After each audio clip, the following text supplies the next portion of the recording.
मैं सबसे पहले विभाग को और बैंकर्स को इस बात के लिए हृदय से धन्यवाद देता हूं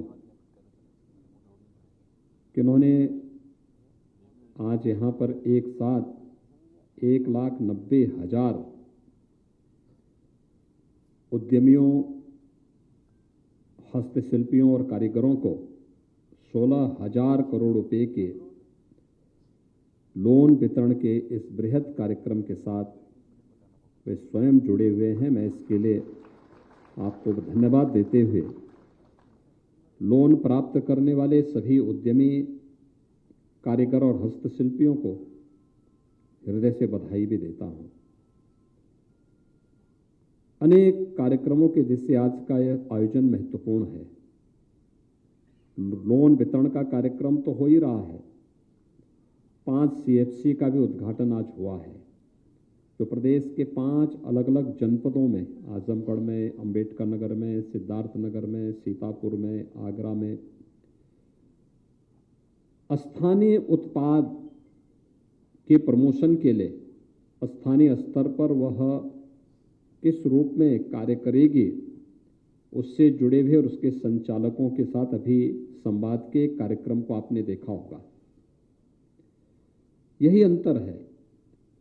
2017 के पहले ये क्षेत्र पूरी तरह उपेक्षित था, मृतप्राय सा हो गया था, लोगों में हताशा थी, निराशा थी।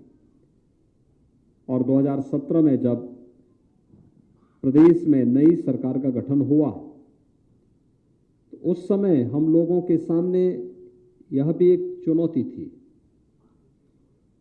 उत्तर प्रदेश की उस समय बेरोजगारी की जो दर थी वो 18% से अधिक थी। देश की सबसे बड़ी आबादी का राज्य है तो सबसे अधिक युवा भी होंगे। सबसे अधिक युवा हैं तो उनकी सबसे अधिक आकांक्षाएं भी होंगी और उसके अनुरूप अपना कार्यक्रम बनाने के लिए उत्तर प्रदेश जैसे राज्य में, जहां पर कृषि के अलावा रोजगार का दूसरा साधन था ही नहीं, और कृषि में भी हमारे 200 से अधिक विकासखंड ऐसे थे जो डार्क जोन घोषित हो गए थे। वहां कोई ट्यूबवेल नहीं लग सकता था, वहां पर सिंचाई की सुविधा के लिए कोई अन्य इस प्रकार की व्यवस्थाएं नहीं थी। प्रदेश के अंदर केंद्र सरकार के द्वारा बार बार विभिन्न प्रकार की योजनाओं की घोषणा के बावजूद तत्कालीन जो सरकारें थी उससे पहले की, वे उन योजनाओं में रुचि नहीं ले रही थी। नमामि गंगे परियोजना को प्रभावी ढंग से लागू करने में कोई रुचि नहीं थी उनकी। प्रदेश के अंदर लुप्त प्राय हो रही नदियों को संरक्षित किया जाए, इसके बारे में भी कोई कार्यक्रम नहीं था। कमी पैसे की नहीं थी, केंद्र के सहयोग की भी नहीं थी, राज्य सरकार की इच्छा शक्ति की थी। और 2017 में आने के बाद जब इच्छा शक्ति बलवती हुई और राज्य सरकार ने इस पर कार्य प्रारंभ किया तो न केवल एग्रीकल्चर के क्षेत्र में हम लोगों ने उन अनंत संभावनाओं को आगे बढ़ाया, बल्कि परंपरागत उद्यम को प्रोत्साहित करने के लिए 2018 में, जब 24 जनवरी 2018 को हम लोगों ने प्रदेश की राजधानी लखनऊ में एक जनपद एक उत्पाद की योजना प्रारंभ की, तो बहुत सारे लोगों को लगता था ये सब क्या कर रहे हैं। अचानक नहीं किया था, इस पे हमने शोध किया था, इस पे व्यापक कार्य योजना बनाई थी।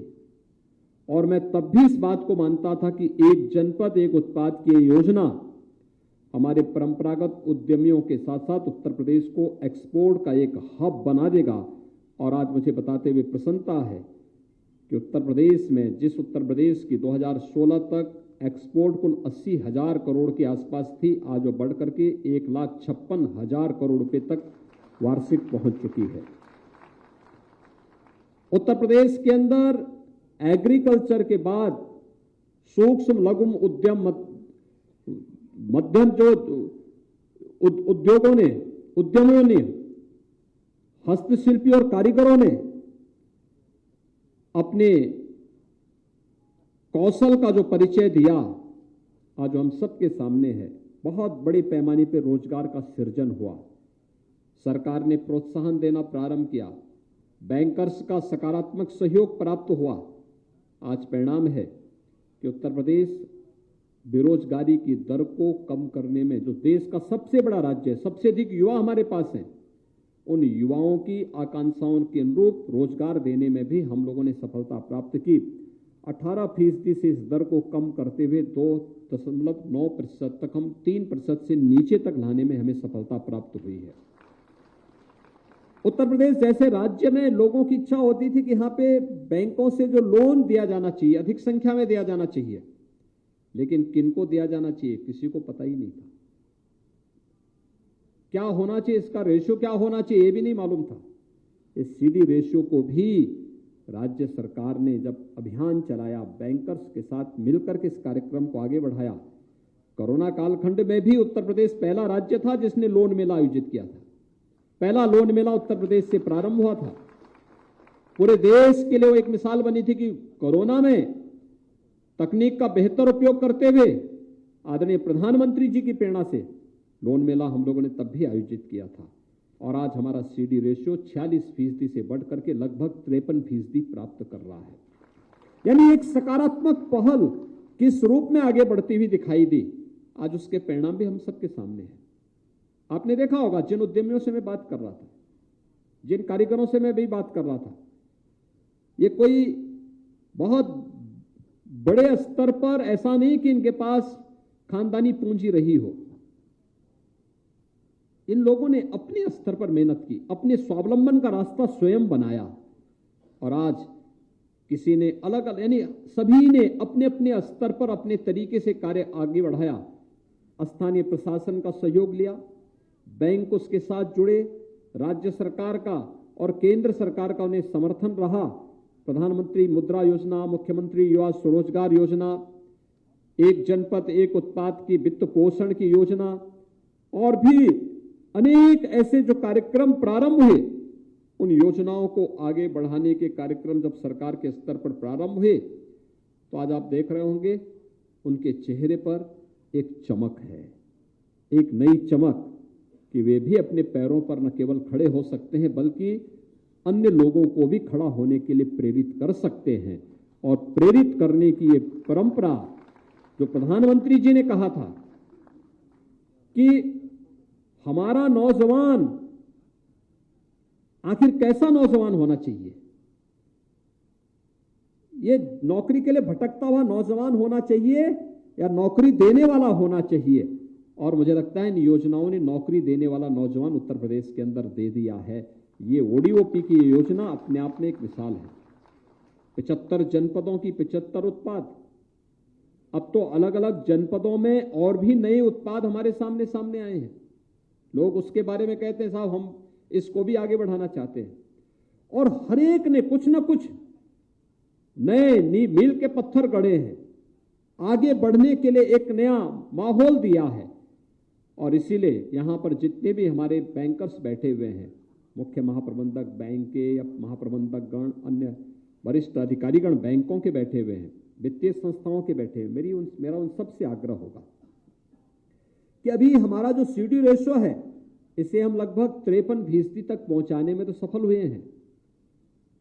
अगले हमारा प्रयास होना चाहिए कि इसे हम अगले 1 वर्ष के अंदर, आज आपने जो एक लक्ष्य रखा है कि 2022-23 के लिए यानी 2.35 लाख करोड़ रुपए के वार्षिक ऋण योजना का शुभारंभ भी आज आपने यहां पर किया है, और 2.35 लाख करोड़ रुपया उत्तर प्रदेश में ऋण वितरण की जिस बड़ी कार्य योजना को आप आगे बढ़ा रहे हैं, मेरा आप सबसे आग्रह होगा कि उत्तर प्रदेश का जो हमारा हस्तशिल्पी है, जो कारीगर है, जो उद्यमी है, आपकी पूंजी की गारंटी भी वो देगा। और हम राज्य स्तर पर भी इस प्रकार की योजना तैयार करने जा रहे हैं कि अगर किन्हीं कारणों से कोई ऐसी स्थिति आती है तो उसके लिए राज्य सरकार एक संबल बनकर के उसके साथ खड़ी होगी और उसे हर प्रकार से उसे मजबूती प्रदान करेगी। लेकिन इसके लिए हम नई योजना लेके आ रहे हैं। बहुत सारी योजनाओं को लेकर आ रहे हैं। एक परिवार कार्ड हम जारी करने जा रहे हैं। जिन परिवारों ने अब तक कोई सरकारी नौकरी नहीं प्राप्त की, जिन लोगों ने कहीं भी कोई नौकरी और रोजगार जिन परिवारों ने नहीं प्राप्त किया, बहुत शीघ्र उसकी मैपिंग की कार्रवाई राज्य सरकार के स्तर पर प्रारंभ होने जा रही है।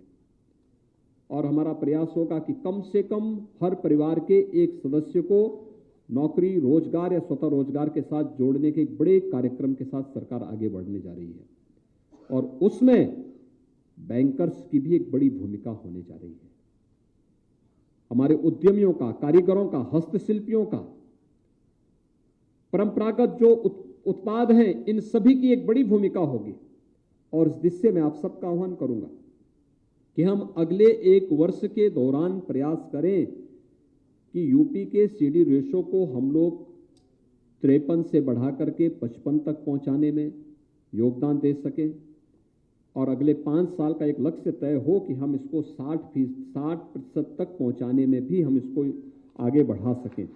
यानी यह कर्म दर कर्म आगे बढ़ता हुआ दिखाई देगा तो लोगों के मन में एक विश्वास बैंकों और वित्तीय संस्थाओं के प्रति भी बढ़ेगा। आज अक्सर मेरे पास नौजवान आता है, कहता था हम 2 कमियां मैं देखता हूं और मैं बार बार अपनी संस्थाओं से इस बारे में कहता हूं कि शासन की योजना जिनके लिए बनाई जाती है उनको योजनाओं की जानकारी नहीं हो पाती। कारण है हमारी शिक्षण संस्थाएं, प्रशिक्षण संस्थाएं एक प्रकार का तटस्थ भाव रखती हैं शासन की योजनाओं से।